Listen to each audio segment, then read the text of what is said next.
ਬੰਦਾ ਮਰ ਜਾ ਮਰਦਾ ਭੁੱਖੇ ਨਹੀਂ ਉਹ ਆਖਿਆ ਡੰਗਾ ਭੁੱਖਾ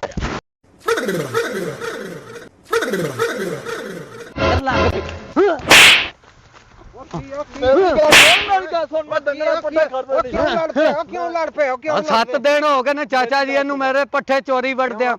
ਅੱਜ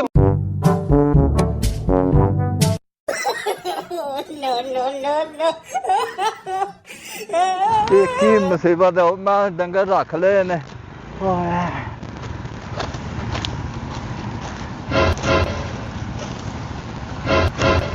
ਚੋਰੀ ਦਾ ਮਾਲ ਵੀ ਡੰਗਰਾਂ ਨੂੰ ਨਹੀਂ ਪਾਣਾ ਚਾਹੀਦਾ ਕੀ ਮੁਸੀਬਤ ਹੈ ਬਈ ਹਾਏ ਅੱਜ ਬੰਦਾ ਟੁੱਟ ਗਿਆ ਥਾ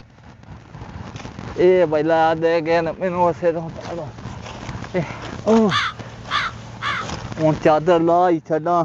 ਕੋਈ ਬੰਦਾ ਹੀ ਨਾ ਆ ਜੇ ਓਏ